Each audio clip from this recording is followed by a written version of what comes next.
Hello friends, कैसे हैं सभी। नमस्कार। आज की हमारी क्लास रहने वाली है 80 WPM 5 मिनट की स्टोरी भूली हुई घड़ी।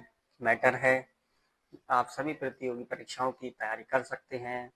Triple S C, Rajasthan court, Allahabad high court, Patna court.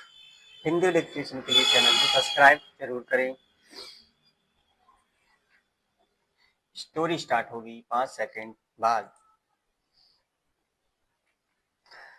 लिखे, काशीपुर की तंग गलियों में जहां सूरज की रोशनी भी शर्माती हुई आती थी, वहां एक छोटी सी दुकान थी जिसका नाम था समय का ठहराव। इस दुकान के मालिक थे 70 वर्षीय वृद्ध रामलाल, जिनकी उंगलियों ने अपनी पूरी जिंदगी में हजारों घड़ियों को टिक टिक करना सिखाया था। लेकिन अब दुकान में एक गहरा सन्नाटा पसरा रहता था। रामलाल का सारा ध्यान दुकान के कोनों में रखी एक बड़ी पुरानी दीवार घड़ी पर केंद्रित था। यह घड़ी पिछले 3 सालों से बंद पड़ी थी। पैराचेंज। यह कोई साधारण घड़ी नहीं थी। यह रामलाल के पिता की आखिरी कारीगरी थी और इसका बंद होना रामलाल के हृदय में एक स्थायी खामोशी ले आया था।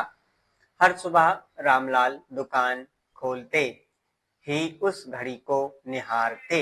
उसकी सुनहरी फ्रेम पर धूल की एक परत, पतली चादर जम गई थी, लेकिन रामलाल उसे छूते नहीं थे। पैराचेंज। उन्होंने कई बार उसे ठीक करने की कोशिश की। उन्होंने बाजार से सबसे बेहतरीन स्प्रिंग खरीदे, सबसे साफ तेल इस्तेमाल किया, लेकिन जैसे ही वह पेंडुलम को धक्का देते, वह 2-3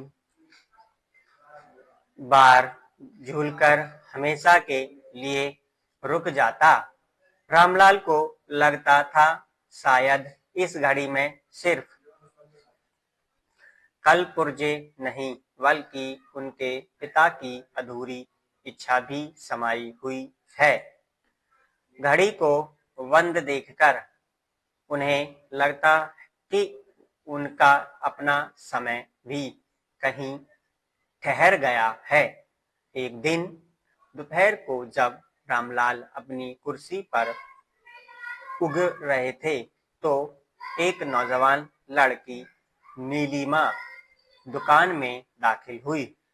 वह शहर के बाहर से आई थी और पुराने सामानों की शौकीन थी।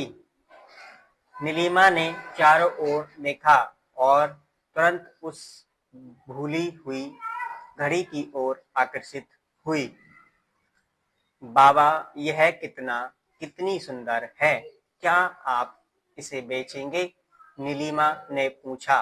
रामलाल ने अपनी पुरानी आंखों से उसे देखा और सिर हिला दिया। यह बिकने के लिए नहीं है बेटी, यह तो समय का ठहराव है। नीलिमा ने हार नहीं मानी। लेकिन क्या आप इसे ठीक करने की कोशिश नहीं कर सकते? इतनी खूबसूरत चीज को यूं बंद नहीं रहना चाहिए। पैराचेंज। रामलाल ने उदास होकर जवाब दिया। कोशिश की है बेटी, सालों से कर रहा हूं। इसमें कोई जादुई ऊर्जा चाहिए जो मेरे पास नहीं है। नीलिमा कुछ देर खड़ी रही, फिर उसने रामलाल के चेहरे पर पड़ी निराशा की रेखाओं को देखा। उसने ध्यान से घड़ी की डिजाइन को देखा और अचानक उसकी नज़र घड़ी के नीचे जहां पहले वजन वदा होता था, एक छोटे से अक्षर का पर पड़ी। यह उनके पिता का हस्तलेख था। नीलिमा ने रामलाल से पूछा, वजन कहाँ है? Full stop. Time over.